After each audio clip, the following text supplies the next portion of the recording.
함께 보실 하나님의 말씀은 신약성경 요한계시록 2장 12절부터 17절까지입니다.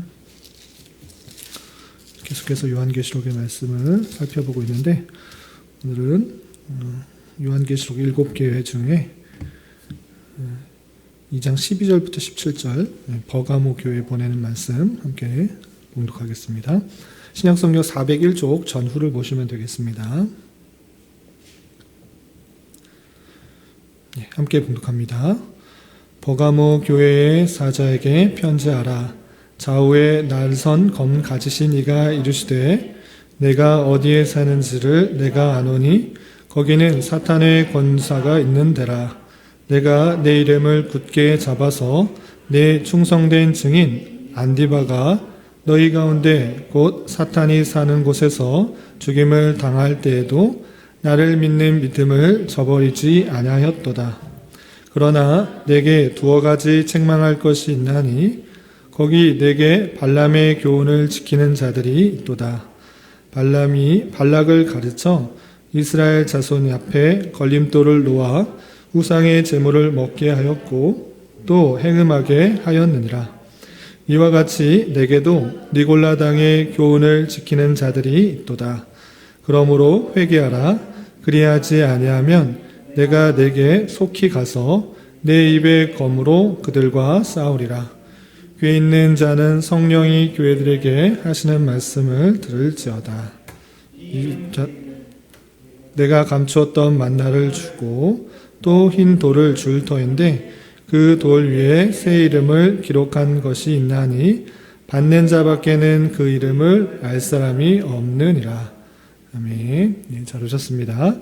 계속해서 요한계시록 배경을 살펴보겠는데 지난주까지 해서 요한계시록의 구조를 다 배웠습니다.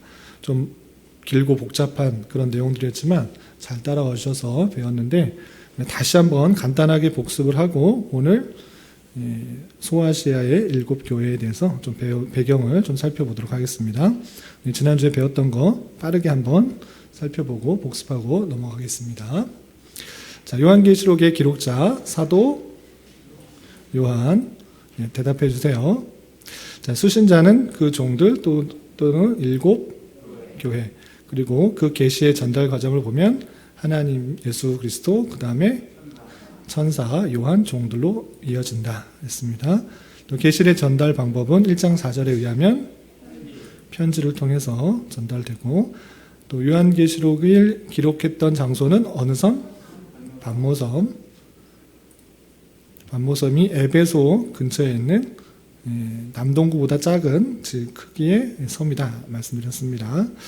그리고 기록 목적 반드시 속히 일어날 일들을 어떻게 하려고? 보이시려고 알려주려고 한 것입니다. 어렵게 해서 아무도 모르게 하려고가 아닙니다. 그래서 이 일들을 보이심으로 말미암아 핍박과 박해 아래에 있는 성도들에게 용기와 위로를 주는 것이고 또 핍박의 시대 가운데서도 하나님께서 힘이 없으셔서 그들을 못 막는 것이 아니고 그 가운데서도 역사의 주권자는 하나님이시다라는 것들을 깨닫게 해주는 것입니다. 그리고 예수 그리스도께서 교회의 머리로서 몸된 교회를 지키고 보호하는 분이시다라는 것을 요한계시록 통해서 알 수 있는 것입니다. 그래서 요한계시록의 상황을 보면 어떤 가운데서도 기록하고 있었죠?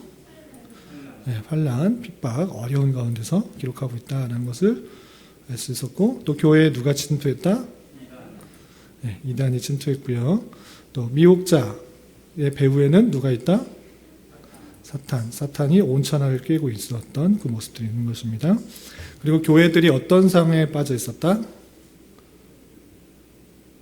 나태함에 빠져 있었다. 그리고 교회들이 어떤 화에 직면해 있다? 세속화.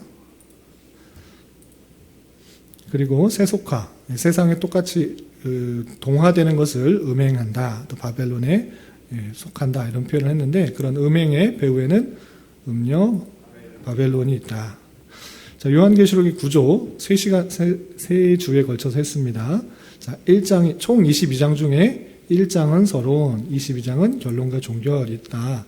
그리고 이 안에 있는 중간의 내용이 조금 복잡해서 힘들게 다가오지만 이렇게 나누면 좋겠다라고 했습니다. 첫 번째 2장과 3장에서는 7 어디에 보내는 편지? 7 교회에 보내는 편지. 그리고 4장부터 21장에서는 큰 틀을 7 인, 7 나팔, 7 대접의 재앙의 틀 안에서 생각하면 크게 벗어나지 않는다라고 했습니다. 그리고 요한계시록 특징 3가지로 정리했는데, 첫 번째 계시적 특징, 속이고 알지 못하게 하는 것이 아니고 드러내려는 특징이 있다라고 했습니다. 또 상징적인 특징이 있다. 그렇습니다. 숫자, 동물, 색깔 등을 상징하는 거다. 문자 그대로 생각하면 잘못 이해할 수 있다라고 그랬습니다. 그리고 또 어떤 특징이 있다? 위로하는 특징이 있다라고 했습니다. 물론 다른 여러 가지 특징이 있는데 복잡할까봐 3가지로만 정리한 것입니다. 자, 1장은 보면 1장 1절부터 3절까지 글에 어떤 것이 나와 있죠?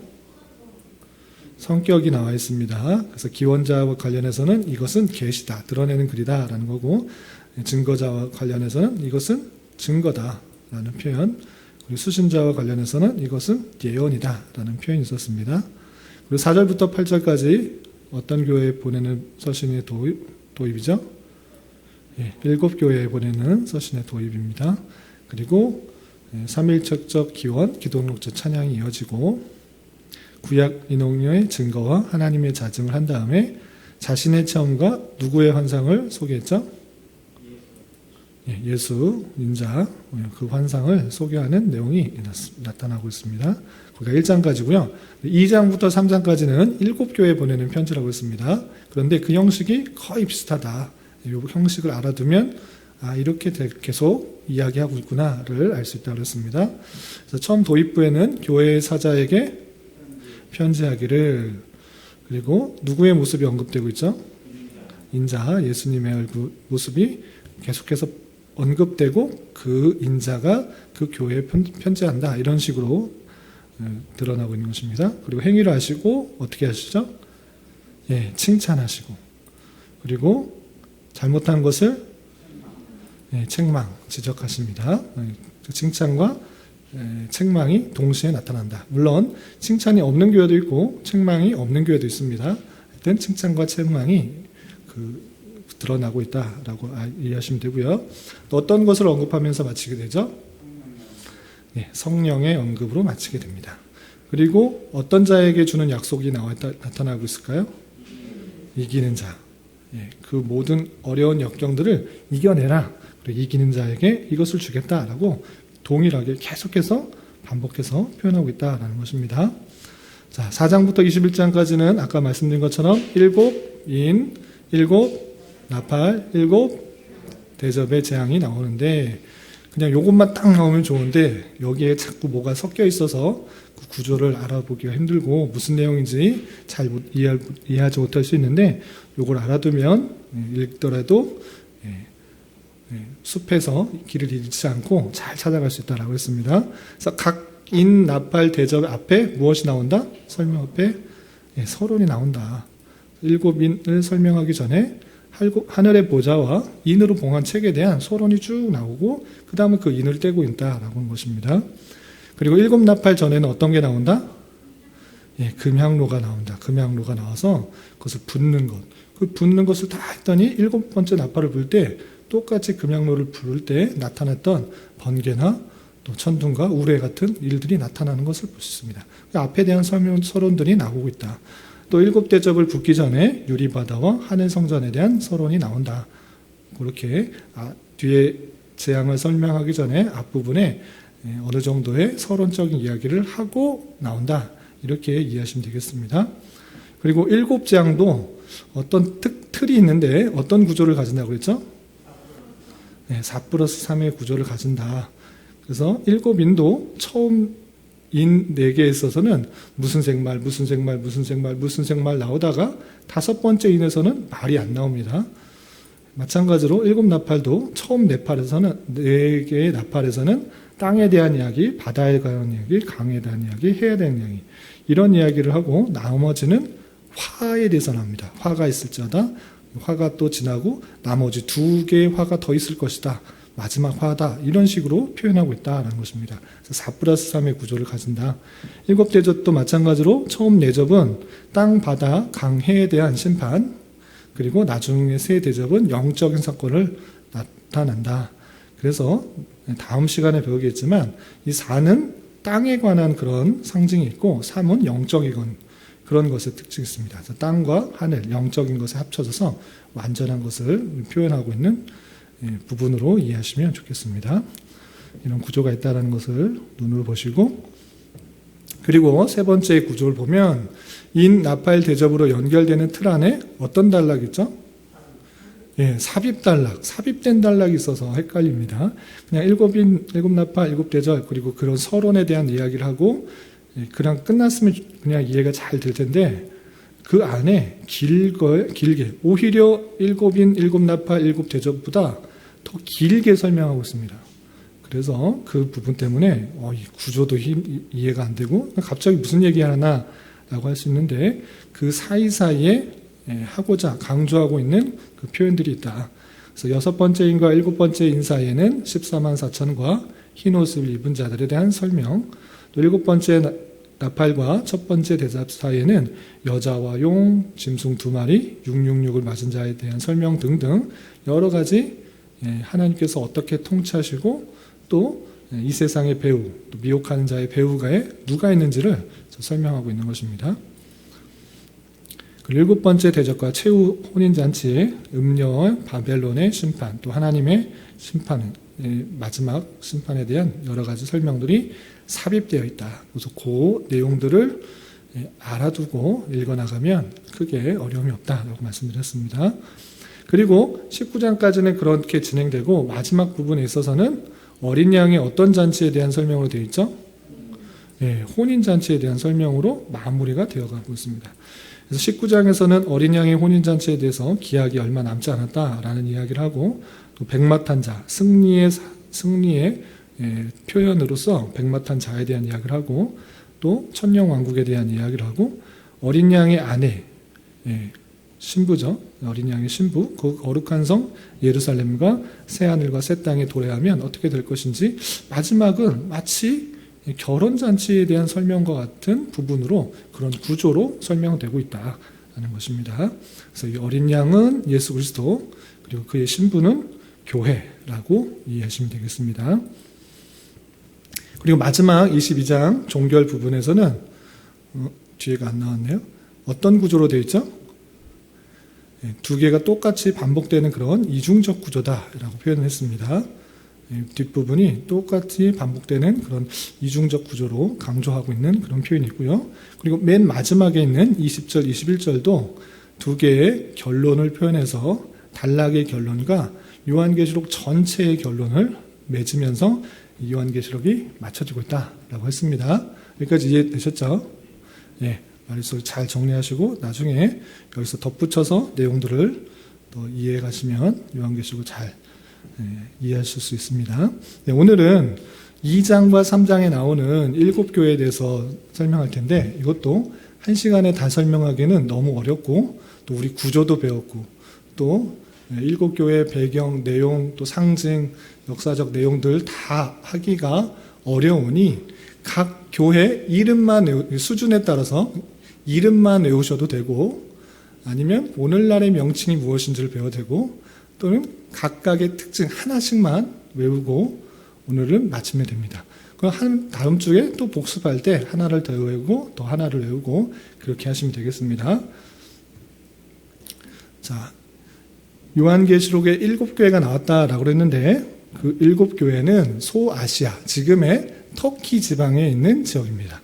그래서 에베소, 첫 번째 나와 있는 교회가 에베소 교회, 두 번째는 서머나 교회, 세 번째는 버가모 교회, 네 번째는 두아디라 교회, 다섯 번째는 사대 교회, 여섯 번째는 빌라델비아 교회, 일곱 번째는 라오디게아 교회입니다. 혹시 7교회를 다 외우시는 분 있어요? 우리 시온은 어렵죠? 네, 네? 못 보내둔 도 있는 것 같아요. 들어본 교회는 어디예요? 에베소 교회. 맞아요. 에베소 교회 우리 많이 나왔죠? 그리고 버가모 교회 들어봤어요? 어디서 들어본 것 같아요. 들어본 듯한 느낌이 드는데, 예. 요거 다 외우면 좋고 못 외우더라도 앞글자만 일단 순서대로 외우는 방법이 있는데, 이것도 4개, 3개로 외우면 좋습니다. 에서버두 사빌라. 에서버두 사빌라. 이게 어떻게 외우냐 해서. 그래서 제가 힌트를 하나 드리자면, 아무리 애써봐도 빌라를 4개밖에 못 사요. 애써봐도 사빌라. 아무리 돈을 모아도 빌라를 4개밖에 못 사. 애써봐도 사빌라. 더 살 수 있는데 그냥 외우자고 그냥 하는 겁니다. 아무리 애써봐도 빌라 4개밖에 못 사. 그래서 애써봐도 사빌라다. 그래서 그거를 힌트를 삼아 애써봐도 사빌라 4 플러스 3으로 외우시면 조금 외우는데 도움이 되지 않을까 생각하시네요. 외우셨던 분들은 그냥 다른 거 더 외우시면 되고요. 처음 지금 접하신 분들은 에서버드 사빌라 한번 해보겠습니다. 에서버드 사빌라. 네, 에서버드 사빌라.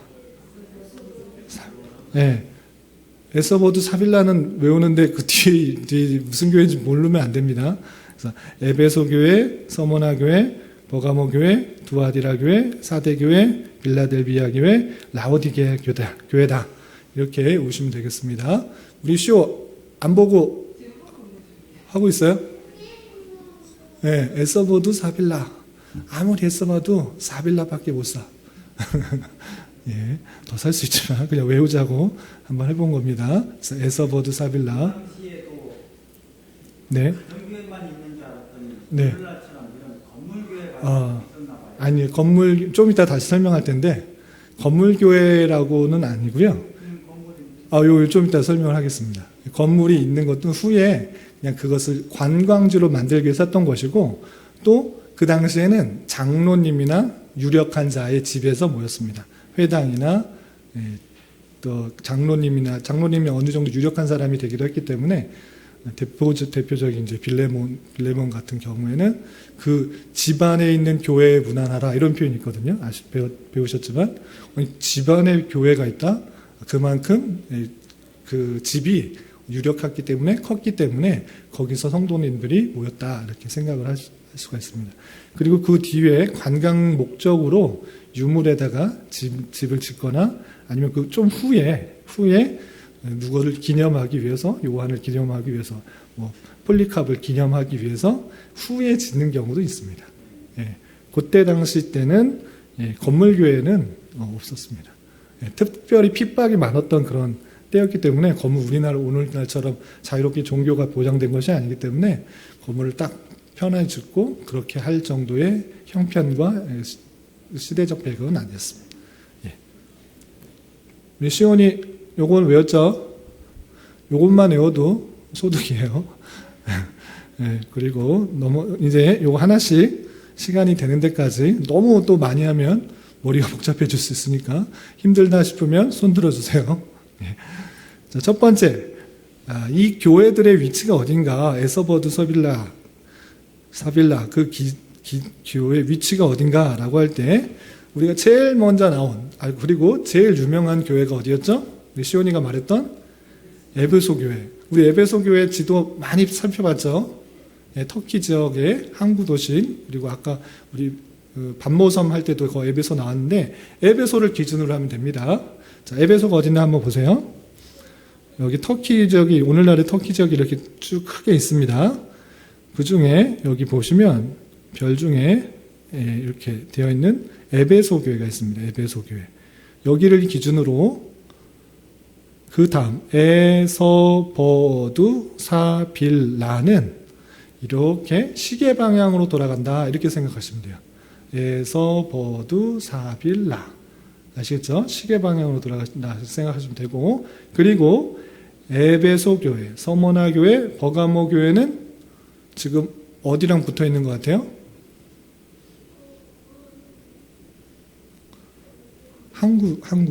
바다랑 붙어 있어요.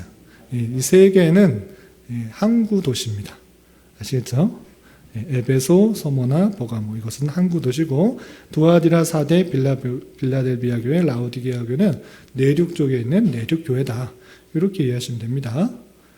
그리고 설명하는 방식은 에서버두, 사빌라 이 성명 방식은 에베소를 기점으로 시계 방향으로 쭉 돌고 있다. 이렇게 되면 됩니다. 그래서 7시에서 8시 사이에서 9시, 10시, 11시 이런 식으로 쭉 시계 방향으로 돌아간다. 이렇게 순서대로 이해하시면 되고 특별히 이 세 개 교회 에베소, 서머나, 버가모 처음 나온 세 개 교회는 항구 도시의 교회고 나머지 4개는 내륙 쪽에 있는 도시다. 여기까지 눈으로 익혀두시기 바랍니다. 이 지도가 다음에 안 나오니까 여기 눈으로 익혀두시고 아니면 여러분들 갖고 계시는 교환을 넘겨가 보시면서 이해하시기 바랍니다. 첫 번째 에베소 교회에 대해서 설명하겠습니다. 에베소 교회가 오늘날에도 에베소 지역에 에베소 교회라 이렇게 불치는가 그렇지 않고요. 현재는 터키에 가서 아무리 에베소를 찾아봐도 찾을 수가 없습니다. 이름이 바뀌었기 때문입니다. 에베소는 오늘날의 셀추크로라는 이름으로 불려지게 됩니다. 그래서 셀추크라는 도시로 바뀌었고 터키의 가스텔 항구이다 이렇게 이해하시면 됩니다. 그래서 항구 도시다. 에베소는 항구 도시다 이렇게 이해하시면 되고 여러분들도 많이 들었다시피 에베소는 성경에 많이 나옵니다. 그래서 교회의 성향을 먼저 보시면 성령이 임한 복음적인 교회였으며 박해를 견디며 인내심이 많은 정통교회다. 정통교회다. 그리고 7교회 중 사랑과 봉사와 선교의 열정이 제일 앞섰으나 점차 율법적인 신앙으로 첫사랑을 잃었다. 이렇게 되었습니다. 처음에는 선교 열정, 봉사 열정, 사랑의 열정 아주 잘했습니다. 그런데 점차 율법적인 신앙으로 바뀌어서 첫사랑을 잃어버렸다라고 되어 있습니다. 우리 좀 읽어보면 나오겠지만 처음엔 좋았지만 나중에는 이렇게 사랑이 식었다, 열정이 식었다 이렇게 이해하시면 되고요. 그리고 여러분들 알고 있는 지도자, 교회 지도자가 많이 나와요. 어떤 지도자가 있을까요? 사도 바울, 아볼로, 디모데, 브리스가와 아굴라, 사도 요한까지 이 에베소에서 사역을 한 것을 볼 수 있습니다. 우리 에베소에서 혹시 몇 년 동안 사도 바울이 사역했는지 아세요? 네? 얼마요?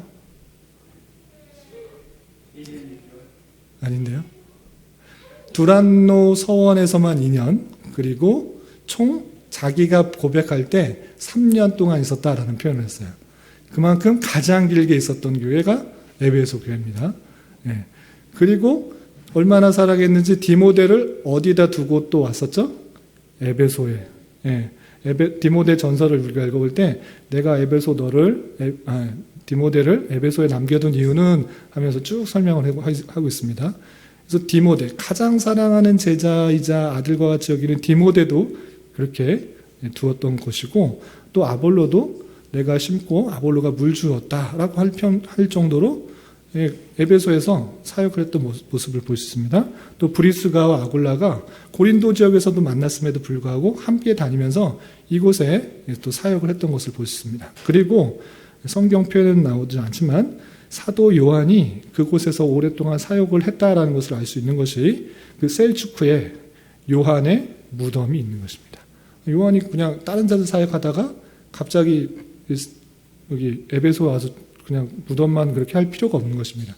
그래서 에베소의 사도 요한도 함께 사역을 하고 그곳에서 묻혔다 이렇게 생각을 하는 것입니다. 그래서 에베소 교회는 아주 유명한 사람 사도 바울, 아볼로, 디모데, 브리스가, 아굴라, 사도 요한까지 사역을 했던 아주 정통적인 유명한 사역자가 다 다녀온 그런 교회다. 이해가 되시죠? 그리고 성경에 우리 시온이가 알 정도로 다른 교회는 잘 모르겠는데 에베소 교회는 많이 들어봤습니다 라고 할 정도로 유명한 교회예요. 아시겠죠?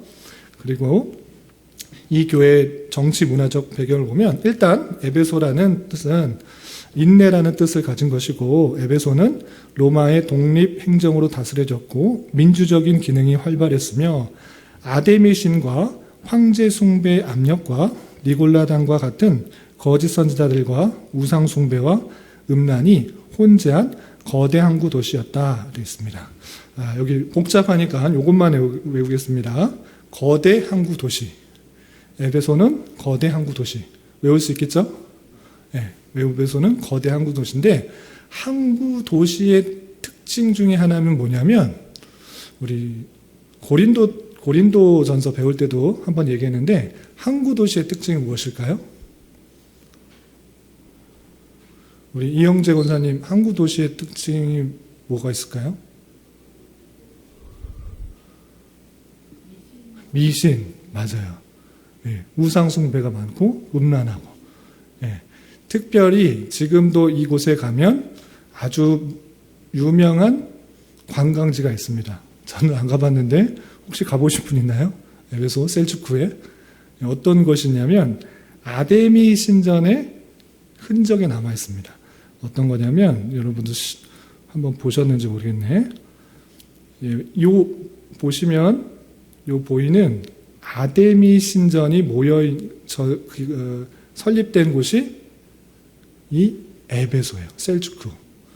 그렇기 때문에 관광도시로 아주 유명합니다. 어떻게 이렇게 멋있게 지었을 수 있을까? 지금은 폐허만 남았지만, 흔적만 남았지만 이 자리가 아데미 신전을 모았던 곳이다라고 이렇게 표현하고 있는 것입니다. 그만큼 거대 항구도시, 아까 세 개의 다 항구도시라고 했습니다.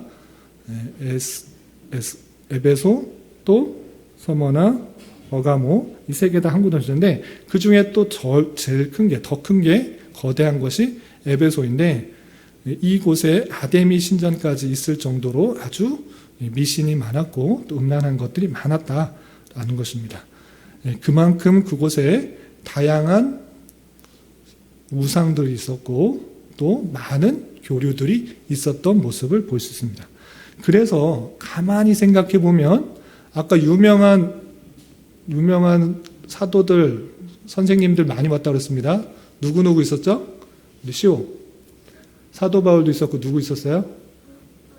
아볼로도 있었고, 또 디모데도 있었고, 브리스길라와 아굴라도 있었고, 또 사도 요한까지 있을 정도로, 왔다 갈 정도로 많은 사람들이 이곳에 와서 복음을 전했던 거예요. 왜 그렇게 할 수밖에 없었냐? 물론 그게 거대 항구도시이기 때문에도 그렇지만 그 3년이라는 기간 동안에 바울 사도 전하고 또 수많은 사람들이 계속 그곳에서 영적 전투를 한 거예요. 왜냐하면 다양한 우상들이 많이 있는 거예요. 음란한 문화들도 있고 사람들도 많이 오고 그 진리를 지켜나가기가 너무 힘든 거예요. 그래서 수많은 선생님들이 와서 복음을 잘 지키고 또 우상들에 대해서 경계할 수 있도록 많은 사람들이 와서 이렇게 지켰던 것입니다. 그래서 에베소 교회의 특징은 무엇이냐라고 할 때 어떤 특징이 있을까요? 처음 사랑 에베소 2장을 보면 내 행위와 수고와 인내를 안 하니 악한 자들을 용납하지 아니한 것과 자칭 사도라되 아닌 자들을 시험하여 그의 거짓된 것을 내가 드러낸 것과 내가 참고 내 이름을 위하여 견디고 게으르지 아니한 것을 안다. 그러나 너를 책망할 것이 있나니 너는 처음 사랑을 버렸다. 이렇게 표현하고 있습니다. 그러니까 잘한 것은 무엇이냐? 일단 넘어가고 있습니다. 지금 뭐 이렇게 있는 요한 무덤 교회, 셀주크의 요한 무덤 교회라고 하는 것은 형태만 남아있고 관광지로 활용하기 위해서 터만 이렇게 남아있는 것입니다. 아까도 말씀드렸다시피 이때 당시의 교회는 오늘날의 건물교회가 있는 것이 아니라 가정교회였습니다. 그리고 좀 큰 집이 있는 유력한 사람 집에서 모였고 그런 사람들이 대부분 장로였고 또는 회당에서 모여서 교회를 이루었던 것입니다. 그러나 관광 사업을 위해서 어떤 터들을 계속적으로 무슨 교회다 이렇게 하고 있습니다. 그래서 에베소 교회에 칭찬한 것이 무엇인가? 여기서 잘 이해할 수가 있어야 됩니다. 악한 자들을 용납하지 않은 것, 그때 당시에 에베소에 수많은 우상들과 음란한 것들과 악한 것들이 너무 많은 거예요. 항구 도시의 특징입니다. 고린도 지역도 마찬가지지만 에베소도 거대 항구예요. 그래서 악한 자들이 많아요. 그런데 에베소 교회는 그 수많은 사역자들, 아주 네로라 하는 수많은 사역자들이 왔다 갔다 하면서 또 오랫동안 사역하면서 이런 사람들 너희들 용납하지 말라라는 것들을 아주 강하게 정해 들은 거예요.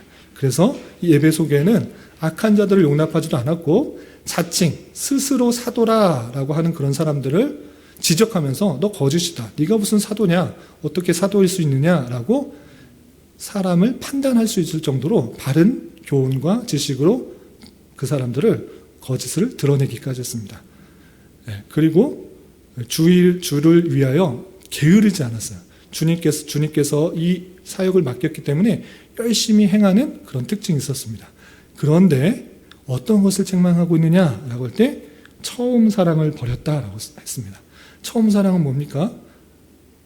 아볼로와 또 사도 바울이 오랫동안 복음을 전파하면서 그 놀라운 사랑을 깨달았습니다. 우리의 힘과 능력으로 우리의 선으로 향하는 구원받는 것이 아니라 오직 하나님의 의로 하나님의 은혜로 우리가 구원받았다는 사실들을 알고 하나님을 뜨겁게 사랑한 것입니다. 그리고 교훈을 받아서 계속적으로 그 은혜들을 그 진리들을 붙잡으며 나갔습니다. 그런데 시간이 한참 지나고 어떤 일이 벌어지고 있습니까? 그 사랑을 버렸다라는 것입니다. 그런데 왜 그렇게 되는지는 설명하지 않습니다. 그런데 가만히 생각해 보면 추측할 수 있는 것, 성경학자들이 추측하는 것이 있습니다. 왜 처음 사랑을 버렸을까? 왜 아볼로와 또 사도 바울이 전했던 그 놀라운 그 사랑을 버렸을까? 라고 할 때 이렇게 되지 않았을까라고 하는 것입니다. 어떻게 했느냐? 그들이 참된 진리를 알고 있었지만 계속적으로 주변에 있는 수많은 자칭 사도라는 자, 또 악한 무리들, 그런 사람들을 용납하지 않기 위해서 계속적으로 쳐낸 것입니다. 참된 진리를 갖고 있지 않기 때문에 참된 진리로서 그들에 대해서 용납하지 않고 거짓을 드러내면서 잘못된 것을 지적하는 그런 모습 가운데 계속적으로 잘 행했습니다. 그런데 그것이 오히려 남들을 비판하고 정죄하고 따지는 수단으로만 나가고 처음 하나님을 사랑했던 마음, 그 감사했던 마음은 점차 없어진 것은 아닌가, 이렇게 성경학자들은 해석을 합니다. 왜냐? 참된 진리를 했기 때문에 잘못된 것, 또 잘한 것, 구분하는 건 맞습니다. 악한 자들을 용납하지 말아야 됩니다. 그리고 자총 사도라 하는 자들을 거짓을 드러내야 됩니다. 그러나 그런 것들에 너무 열심히 하다 보니 그런 자잘못을 가리는 것에 너무 집중한 나머지 하나님을 사랑하고 또 열심히 했던 그 모습들이 없어지지 않았는가, 이렇게 성경학자들이 추측을 하는 것입니다. 그런 것처럼 우리도 진리를 잘 배우고 교리의 내용들 반드시 배워야 됩니다. 그래서 악한 것인지 또 미혹하는 것인지 참된 진리인지 구분을 할 수 있어야 됩니다. 그런데 그것을 너무 구분하는 나머지, 자잘못을 가리는 나머지 처음 하나님을 사랑하는 마음은 없어지고 그들을 아끼는 마음은 없어지고 그냥 남을 비판하고 정죄하는 데만 빠지지 않도록 주의해야 된다는 것입니다. 그래서 에베소 교회는 정말 그렇게 잘했는데, 정말 열심히 잘했는데 처음 사랑했던 그 모습들이 이제는 수십 년이 지나니 그런 모습들은 없어졌구나 라고 책망을 하고 있는 것입니다. 그리고 어떻게 격려를 하는가, 권면을 하는가? 어디서 첫사랑이 떨어졌는지 잘 생각해 보아라. 그리고 회개하여 처음 행위를 가져라. 이렇게 표현하고 있습니다. 권면을 하고 있습니다. 그리고 회개하지 아니하면, 첫사랑을 회복하지 아니하면 촛대를 옮길 것이다 라고 표현하고 있고, 그리고 성령님께서 함께하여 주시고 또 이기는 자에게는 하나님의 낙원에 있는 생명나무 열매를 주워 먹게 할 것이다, 이렇게 표현하고 있습니다. 에베소 교회 이해되시나요? 너무 많은 거, 너무 복잡하면 거대 항구 도시다. 거대 항구 도시가 가질 수 있는 여러 가지 어려움들. 시온이 거대 항구가 가질 수 있는 어려움이 뭔지 알았죠? 우상들, 이런 것들이 들어올 수 있고 또 음란한 것들이 들어올 수 있는데, 그런 것들을 계속적으로 구분하다 보니 첫사랑이 이렇게 떨어진 것은 아닌가, 이렇게 생각할 수 있다는 것입니다. 그 배경과 함께 이해하면 좀 더 좋겠습니다. 좀 졸린 것 같은데, 한 개만 더 할까요? 많이 피곤한 것 같은데. 우리 서모나 교회 있는데, 서모나 교회 어딘지 알았죠? 에베소 교회에서 북쪽편에 있는 항구 도시입니다. 마찬가지로 서모나라고 오늘날의 이름 붙여지는 것이 아니라 오늘날의 이름은 이즈미르라고 합니다. 이즈미르라고 하고요. 에베소에서 북쪽으로 약 48km 정도 떨어진 그런 곳이고, 아까 에베소는 거대한 항구 도시다라고 표현했잖아요. 그런데 서모나는 거대한 항구 도시가 아니라 아름다운 항구다라고 표현하고 있습니다. 미항이라고 표현하는데 그 항구가 보기에 경치가 참 아름다운 그런 도시입니다. 에베소는 크다. 그리고 서모나는 아름답다. 이렇게 이해하시면 되겠습니다. 그리고 특징을 보겠습니다. 2번 보시면 서기 100년부터 콘스탄틴 황제가 밀란의 칙령을 반포한 313년까지 혹독한 핍박을 치른 시대를 대표한다. 그러니까 서모나 교회 하면 핍박받은 교회 이렇게 대표적으로 떠오른다라는 것입니다. 100년부터 313년까지 그러니까 기독교 공인을 밀라노 칙령을 발표한 이 전까지 아주 핍박을 많이 받은 교회가 어디냐? 물론 다 핍박을 받았습니다. 어느 교회도 평안한 교회가 없었습니다. 그러나 대표하는 교회가 어디냐라고 할 때 서모나 교회다라는 것입니다. 핍박이 아주 심한 교회. 그럼에도 불구하고 서모나 교회는 책망할 일이 있었을까 없었을까요? 없었습니다. 칭찬만 들은 교회다. 이렇게 됩니다. 서모나 교회와 나중에 나오는 빌라델비아 교회는 책망할 것이 없고 칭찬만 들었던 교회입니다. 그렇게 핍박 가운데서도 칭찬을 들은 그런 교회다. 이렇게 이해하시면 되겠습니다. 그리고 대표적인 그 서모나 교회의 순교자가 누구냐라고 할 때 폴리캅이라는 교부를 들 수 있습니다.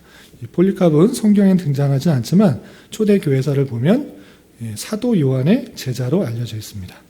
사도 요한의 제자로서 이 서모나 교회에서 사역을 잘 했던 그런 모습이고, 그가 86세 때 핍박을 받아 화형을 당해 죽었다라는 그런 이야기가 전해져 내려오고 있습니다. 그리고 정치 문화적 배경을 보면 이 서모나라는 교회의 뜻이 무엇인가 라고 할 때는 몰약인데, 시온이 몰약이 뭔지 알아요? 몰약, 우리 성탄절 때 동방의 박사들이 세 가지 예물 중 하는데 황금, 유약, 몰약 이렇게 되잖아요. 그때 몰약이 뭐 하는 거죠? 시체를 부패하지 않게 잘 바르는 약입니다. 그래서 죽었을 때 그것을 부패를 막아주는 약인데 그것의 그 뜻이 서머나다라는 것입니다. 그래서 몰약이라는 뜻을 가진 서머나는 주전 3000년 전부터 도시로 형성되었다. 오래전부터 도시였다. 한국 도시였다라는 것이고, 언제 제일 번영했느냐라고 했을 때 그리스 시대, 헬라 시대, 주선 2세기에서 3세기의 헬라 시대 때 가장 크게 번성하고 부유하고 번영하였다 되고요. 또 인도와 페르시아에서 로마로 가는 통상로에 위치한 지리적 중요성 때문에 계속 번영했으며 소아시아 7교회 중 유일하게 존속하며 향료를 팔았던 것으로 유명하다고 되어 있습니다. 그리고 과학과 의술이 발달했고 황제 숭배의 거부와 유대인의 핍박으로 교난을 겪었다. 이것은 공통된 것입니다. 그러니까 이 몰약, 죽은 사람을 바르는 그 내용이 있다라는 것입니다. 이 내용을 잘 알아두면 서머나에게 했던 그 내용이 전혀 다른 이야기로 들리지 않습니다. 왜냐하면 8절 보면, 2장 8절 보면 예수님에 대해서 표현할 때 항상 예수님 인자에 대해서 말한 다음에 그가 어떤 교회에 편지한다 이런 식으로 밝힌다고 그랬잖아요. 8절에서 보면 2장 8절에서 보면 서모나 교회의 사자에게 편지하라. 처음이요 마지막이요 죽었다가 살아나신 이가 이르시되 라고 할 때 이 죽었다가 살아나시는 이라는 그 표현에서 전혀 무관하지 않게 생각할 수가 있는 것입니다. 왜? 서모나가 몰약이라는 뜻이기 때문에 그것과 관련해서 표현하고 있는 예수님의 인자에 대해서 설명할 때 그 이름과 관련해서 설명하고 있다. 이렇게 이해하시면 좋겠습니다. 아시겠죠? 그리고 아까 말씀드린 것처럼 폴리캅, 서모나의 유명한 교부였던 사도 요한의 제자였던 폴리캅이 순교했는데 86세 때 화형을 당해 순교했는데 그것을 기념하는 교회가 유일하게 남아있는, 건물로서 남아있는 교회입니다. 이게 건물로 남겨두면 많은 관광객들이 찾아오니까 이곳에 많은 사람들이 올 수 있도록 되겠습니다. 코스트종으로 7교회 중에 다른 데는 다 그냥 무너진 터만 있는데 여기 유일하게 건물로 남아있는 폴리캅을 기념하는 교회가 세워졌다라고 하는 것입니다. 그리고 칭찬한 것, 서머나 교회의 칭찬은 내 환난과 궁핍을 알거니와 실상은 내가 부유한 자니라.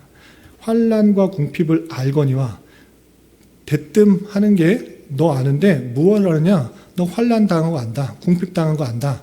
라는 것을 통해서 서머나 교회가 아까 대표적으로 어떤 것을 당한 교회라고 그랬죠? 예?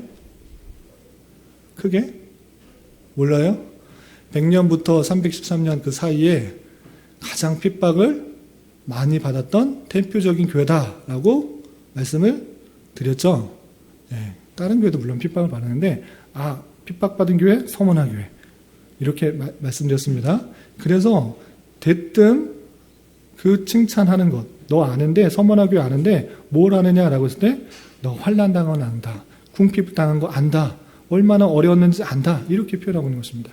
만약에 내가 핍박을 당하고 어려움 당하고 또 너무 환난을 당해서 먹을 것이 없는데 힘든 상황에서 신앙생활을 하고 있는데 예수님께서 너 힘들지, 너 핍박당하고 있지, 너 환난 당하고 있지, 너 굶고 있지, 내가 다 안다 이렇게 말하면 기분이 어떨까요? 네, 위로가 되는 거예요. 그 교회는 그런 것의 대표적인 교회였어요.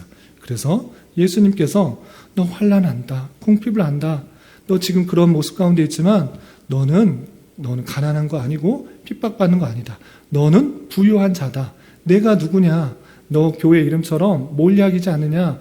내가 죽었다가 살아난 자다. 너가 지금 힘든 거 있는 것 같았지만 너는 천국을 소유한 자다. 너는 가난한 것 같고 못 먹는 것 같고 핍박받는 것 같지만 세상 모든 것을 소유한 자다라고 선포해주고 알려주는 거예요. 그래서 환난과 궁핍을 알지만 너의 실제 모습은 그 이름과 같이 영원히 죽지 않는 것이고 또 너가 예수 그리스도를 소유함으로 말미암아 그 풍성한 부요 가운데 있다라는 것들을 알려주고 있는 것입니다. 그래서 이 서머나 교회의 뜻과 칭찬하는 말씀들을 잘 알아야 될 것입니다. 그리고 아까 말씀드린 것처럼 서머나 교회는 책망한 게 있다 없다? 없습니다. 서머나 교회뿐만 아니라 뒤에 나오는 빌라델비아 교회, 이 교회도 책망이 없어요. 칭찬만 나오고 있어요. 칭찬만 받으면 좋겠지만 물론 그 칭찬 속에서도 우리가 또 깨달아야 될 것들을 잘 정리하고 나가야 될 것입니다. 그리고 권면하는 것, 장차받을 고난을 두려워하지 말라. 죽도록 충성하라. 그리고 그렇게 하면 이기는 자에게는 무엇을 주시나 생명의 면류관을 주리라. 둘째 사망을 해를 받지 아니라. 첫째 사망은 육신이 죽는 것이고 둘째 사망은 최후의 심판 때 죽는 것을 말하는데 지옥에 가는 것을 말하는데 둘째 사망의 해를 받지 아니한다. 영원한 천국이 있다라는 것들을 영원한 생명을 주겠다라는 것들을 알려주고 있는 모습입니다. 그래서 서머나 교회가 몰약이라는 그런 단어의 특징이 있고 가장 핍박, 탄압 그것의 대명사다. 그래서 예수님께서는 환난한다, 궁핍한다라고 격려해 주시고 위로해 주신다. 그리고 그런 어려움이 있고 궁핍하는 것 같고 다 재물 빼앗긴 것 같지만 재산 빼앗긴 것 같지만 너는 천국을 소유한 자다. 영원한 생명을 소유한 자다. 너는 참다운 부요함을 가진 자다라고 격려해 주고 있는 것입니다. 아시겠죠? 시간 관계상 한 개만 더 하겠습니다. 세 번째는 버가모 교회. 버가모 교회도 항구라고 그랬습니다. 항구. 자, 현재는 버가모라고 이렇게 하지 않고 비슷한 이름인 베르가마라고 합니다. 그래서 터키의 베르가마 지역이 성경에 나오는 버가모라는 지역이고 서마나라부터 북쪽으로 한참 올라가야 돼요. 북쪽으로 96km 정도, 약 100km 정도 올라가면 그런 지역이 있다. 버가모라는 베르가마라는 지역이 있다라고 이해하시면 되겠습니다. 그리고 이때 교회의 모습은 어땠느냐? 생명을 걸고 진리를 지키며 입술과 삶으로 신앙을 고백하는 믿음 중심의 충성된 증인들이 있는 반면 발람의 교훈, 니골라 교훈을 따르는 자도 있었다라는 것입니다. 그러니까 충성된 증인이 있는가 하면 또 이단의 교훈, 미혹되는 그런 사람들이 혼재하고 있는 그 모습을 볼 수 있습니다. 그리고 핍박에 의해서 교회에 순교했던 그 사람도 성경에 아까 본 것처럼 밝히고 있습니다. 충성된 증인 안디바가 죽임을 당할 때라는 그런 표현이 나왔는데, 안디바라는 그런 교회 지도자가 이 버가모 교회에서 순교를 당한 것을 알 수 있습니다. 그리고 정치 문화적 배경을 보면 높은 성이라는 뜻을 가진 거대한 우상 숭배와 세속화된 도시로 헬라 문화에 첨단을 걷고 있었으며 소아시아의 행정 수도로 로마 황제가 하사한 글라비라라는 검으로 인해 사형 집행권이 있는 유일한 도시였다 되어 있습니다. 그리고 양피지를 개발했다로 되어 있고요. 히포크라테스의 고향이다 되어 있습니다. 그리고 버가모에 있을 때에는 높은 성이라는 것들을 기억하시면 되고, 소아시아, 그 주변이 다 소아시아입니다. 소아시아. 거기에 수도가 어디냐? 어디라고요? 버가모. 그만큼 규모가 있는 도시고 또 수도이기 때문에 어떤 특별한 역할도 할 수 있었습니다. 어떤 역할이 있었느냐? 사형 집행권이 있는 유일한 도시다 했습니다. 로마의 황제의 명이 없이는 어떤 때도 사형을 집행할 수 없습니다. 바울 사도도 자기가 로마인이라는 것들을 들먹이면서 나는 로마에 가서 황제의 재판을 받겠다라고 했던 것입니다. 그런데 이 지역은 버가모 교회는 사형 집행권이 있는 유일한 도시로 이렇게 알려져 있습니다. 그리고 버가모 교회를 뜻하는 비슷한 지역을 마련해 놨는데, 이렇게 이것이 정말 버가모 교회다라는 것이 아니고 그런 터를 남겨놓고 신전으로서도 사용됐던 그 모습들을 오늘날 관광지로서 하고 있는 모습을 살펴볼 수 있습니다. 그런데 이 버가모 교회를 칭찬하는 모습을 볼 수 있습니다. 어떤 것을 칭찬하고 어떤 것을 책망하느냐? 내가 어디에 사는지를 안다. 여기에 소아시아의 행정 수도라고 했는데, 그만큼 거기 있는 것을 잘 알고 계시는 그 예수님의 모습을 볼 수가 있고, 또 그곳에서 사역을 하고 있던 안디바가 죽임을 당할 때에도 나를 믿는 믿음을 저버리지 아니한 그 모습을 살펴볼 수 있었다라고 했습니다. 특별히 행정 도시에서 사람을 죽이는 일이 허용되었다. 그런데 예수님을 믿는 사람을 그냥 잘 대우한 것이 아니라 예수님 믿어? 진짜 믿어? 황제 숭배 안 해? 그러면 죽어 하고 그 자리에서 죽일 수 있는 그런 도시였습니다. 그런데도 불구하고 안디바라는 그 버가모 지역의 목회자가, 사역자가 죽는 모습을 봤습니다. 그러면 마땅히 그 교인들은 어떻게 됩니까? 죽지 않으려면 나 황제를 숭배하겠습니다. 나 예수님 안 믿겠습니다. 이렇게 하는 것이 맞는데 버가모 교회는 어떻게 했다고요? 안디바가 죽임을 당할 때 예수님을 믿는 믿음을 저버리지 않았다. 그 지역은 그냥 그 자리에서 직결 심판하고 직결 사용할 수가 있는 그런 지역이었어요. 소아시아의 행정 수도였기 때문에 안 믿어? 로마까지 갈 필요 있냐? 너 말 안 들으면 그냥 죽여. 그냥 써서 죽여. 그럼에도 불구하고 이 버가모 교회는 믿음을 버리지 않은 거예요.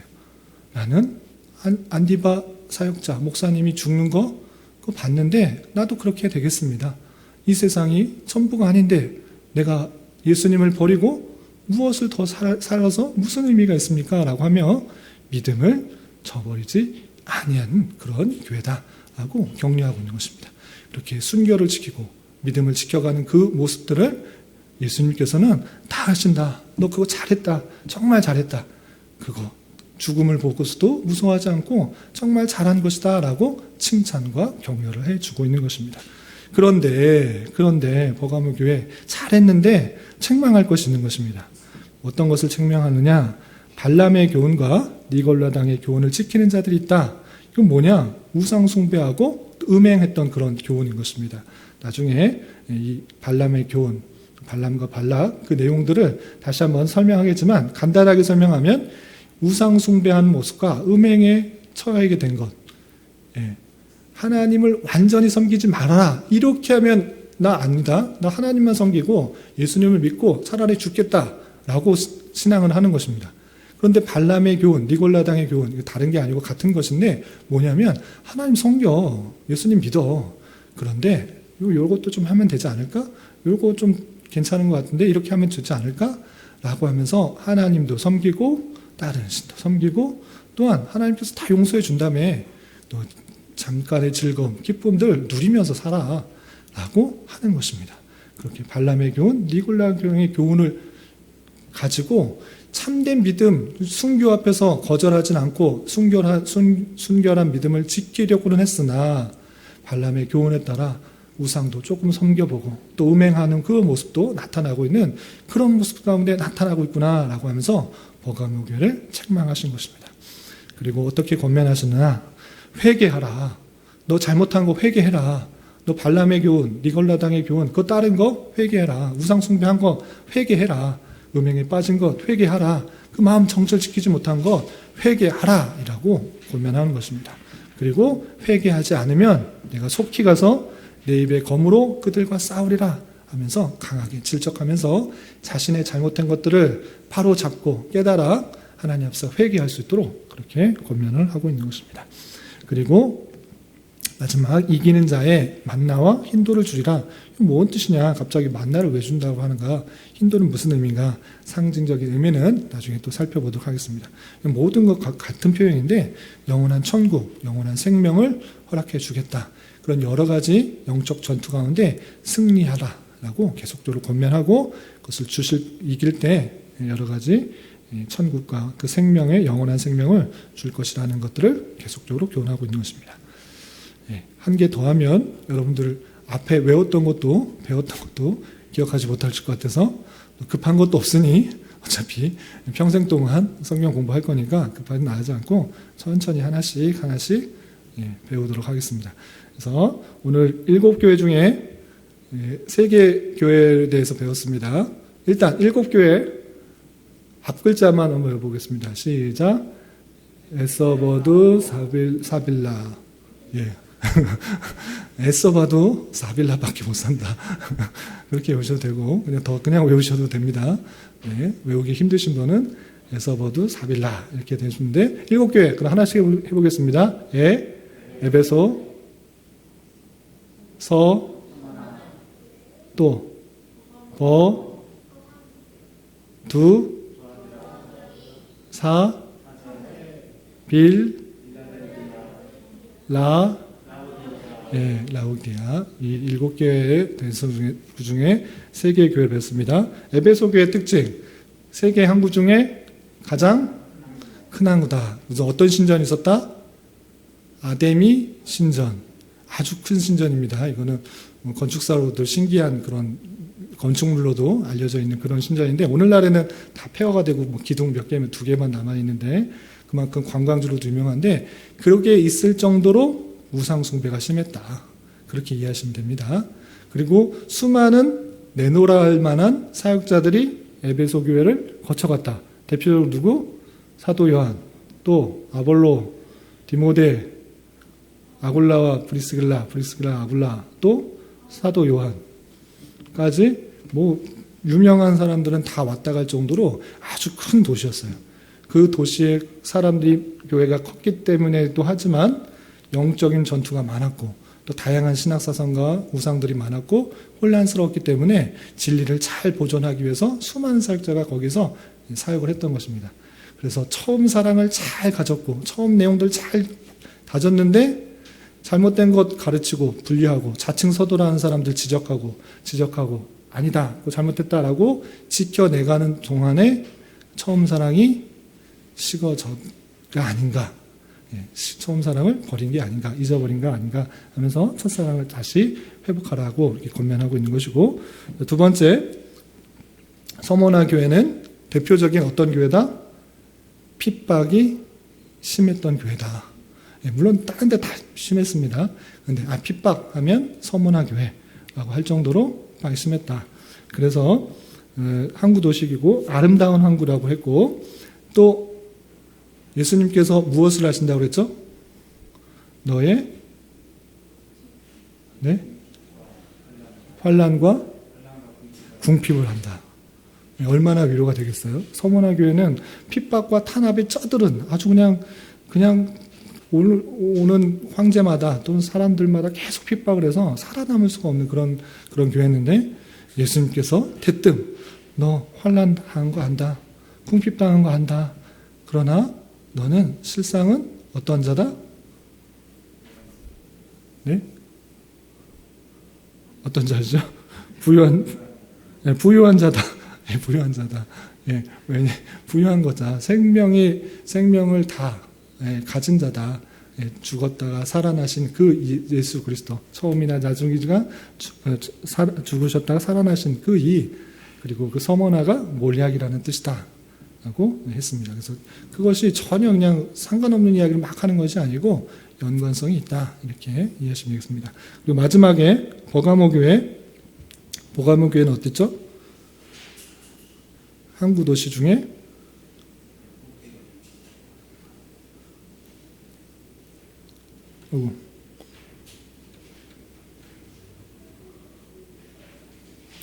소아시아의 뭐였다?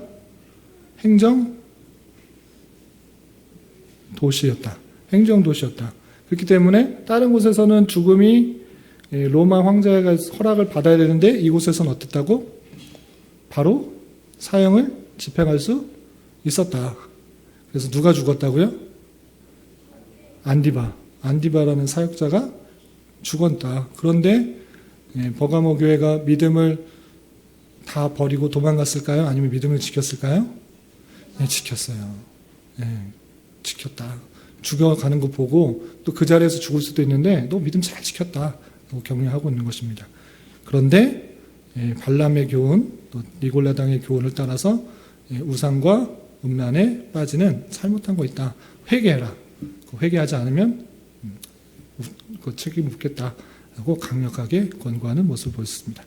오늘 3개만 잘 정리하시고 나머지 4개의 교회를 다음 시간에 하도록 하겠습니다. 혹시 질문 있으시면? 네.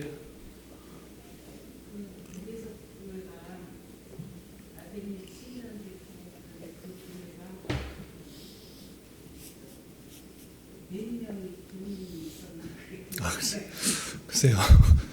제가 안 찾아서.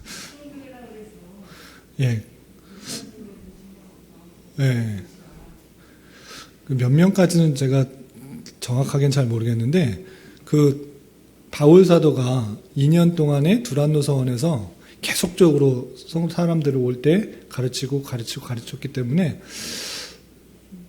상당히 규모가 있을 것 같은데, 그 몇 명인지는 제가 찾아보질 못해서 정확한 답변을 드리긴 어려운데, 바울 사도가 가장 오래 사역했던 데가 에베소 교회고, 또 디모데를 파송할 정도로 거기서 또 사역을 어떻게 해라고 할 정도로 규모가 있고, 또 사도 요한이 와서 또 그 죽음을 기리는 그런 정도의 라고 하면 어느 정도 규모가 있을 텐데, 제가 정확하게 수효는 제가 미처 찾아보지 못해서 죄송합니다.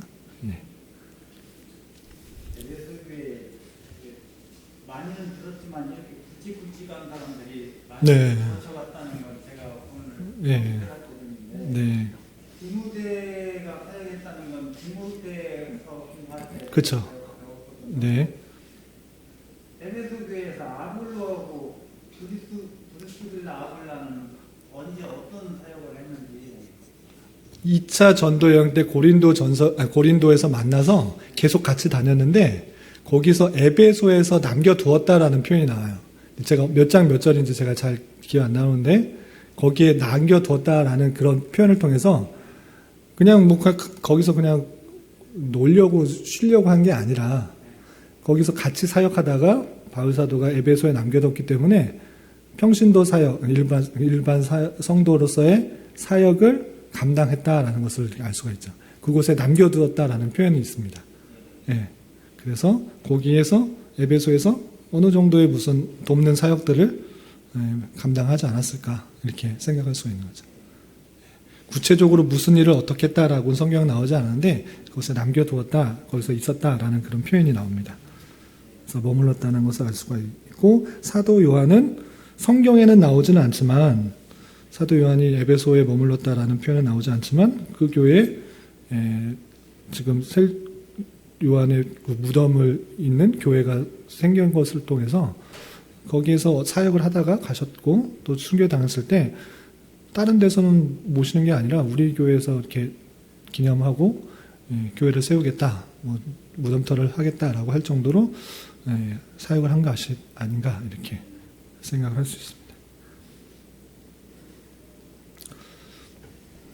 네. 우리 동네 교회도 아니고 별 상관도 없는 교회가 막 한 7개씩이나 나오니까 그거를 헷갈려서 예, 예. 이게 이 말씀이 나오면 이게 이 교회에 해당되는 예, 뭐 헷갈리죠. 저도 헷갈리고. 예. 또 성만하게 버가목 교회 그 특징들을 설명해 주시는데 네. 잘 구분이 되고 이해가 잘 돼요. 예. 또 4개, 5개 하면 3개 해도 헷갈리는데 4개, 5개 하면 여기 머릿속에 정리가 안 되고 또 혼돈이 되니까 3개까지만 잘 기억하고 또 4개부터 이렇게 하고, 저는 이제 한 가지 이제 교훈을 드리고 싶은 것은, 도전을 드리고 싶은 것은 아까 말씀드린 것처럼 교회가 건물이 아니다. 이때 당시에도 물론 뭐 형편이 건물 크게 지었고 막 성도들 와서 이렇게 신앙생활 할 수 있는 형편도 아니었지만 오늘날에 있어서도 교회가 건물이 아니다. 그 건물을 크게 짓는 것, 물론 크게 짓고 많은 성도들이 편리하게 예배하고 교제할 수 있으면 좋습니다. 그러나 그런 형편을 위해서가 아니라 단순히 과시적인 목적에 의해서 너무나 이렇게 화려하게 멋있게 짓는 것까지는 괜찮은데, 그렇게 짓다가 아시다시피 수많은 빚 때문에 어려움을 당하는 교회 성도님들이 너무 많은 것을 보게 됩니다. 그래서 저는 교회는 건물이 아닌데 왜 이렇게 건물을 하다가 성도님들 깨지고 교회가 깨지고 힘들어하고 빚 때문에 그냥 또 경매로 내보내고 또 팔고 하는 모습들이 참 안타깝다라는 생각이 듭니다. 그래서 우리 교회가 12월 19일에 지난주에 노예가 있어서 노예가 통과돼서 교회 설립 이제 허락을 받았고요. 감사 예배를 노예 목사님들과 함께 12월 19일 날 주일 오후 3시에 드리게 되는데, 저는 늘 이렇게 말씀드리지만 성도가 교회다. 교회가 성장하는 것은 성도가 신앙이 성장하는 거다. 성도가 올바로 서는 것, 하나님께서 기뻐하시는 거고, 성도가 그 말씀대로 올바로 살아가는 것, 그게 하나님께서 원하시는 것이다. 건물 물론 안 중요하지 않지만 그것이 교회라고 생각하면서 교회 건물을 올리고 어떻게 꾸미는데 막 신경 쓰다가 오히려 정작 중요한 성도의 신앙생활을 형편을 돌보지 못한 것, 그렇게 되면 안 된다라고 강조하고, 우리 교회가 지금도 그렇지만 앞으로도 계속적으로 성도가 신앙 성장하고 바르게 커가는 것, 그게 교회 성장이다 생각하면서 더욱더 중점을 둬야 될 것은 성도 한 명 한 명의 개인의 신앙생활, 형편들, 바로 신앙생활할 수 있는 것을 더욱더 힘쓰는 교회가 되어야 될 것이다 라고 생각을 합니다. 시간이 지나서 여기까지 하고 기도하고 마치고 다음 시간에 만나도록 하겠습니다. 기도하겠습니다. 하나님 아버지 감사합니다. 오늘 요한계시록의 7교회 중에 3가지 교회의 형편을 살펴보았습니다. 하나님께서 7교회만 아시는 것이 아니라 이 세상 모든 성도들의 형편을 아시고 상황을 아시고 칭찬하시며 또 격려하시며 또 책망하시는 줄 알아 이런 말씀이 우리에게 적용되고 또한 바라고 계시는 그 말씀인 줄 알아 잘 이해하고 깨달아서 우리가 삶을 어떻게 살아갈지 교훈받고 그런 교회를 세우는데 더욱더 힘쓸 수 있는 자 되게 하여 주시옵소서. 특별히 노예를 통하여서 교회를 설립 허락하여 주심을 참으로 감사드립니다. 우리 교회가 앞으로 계속해서 주님께서 원하시는 교회가 될 수 있도록 주님께서 인도하여 주시고 또 하나님의 뜻이 온전히 우리 교회를 통해서 잘 이루어지는데 사용될 수 있는 은혜로 허락하여 주시옵소서. 주님, 성도의 각 상황과 환경과 여건은 아시오니 어렵고 힘든 형편 속에서도 또 육체적으로, 경제적으로, 가정적으로 어렵고 힘든 형편 속에서도 주님 함께 하여 주시고 주님을 더욱더 의지함으로 잘 견뎌나가게 하여 주시고 그 모든 상황과 환경과 여건을 통해서 주님의 선하심과 아름다우심을 깊이 경험하고 체험할 수 있는 기회 될 수 있도록 인도하여 주시옵소서. 예수님의 이름으로 감사히 기도드리옵나이다. 아멘.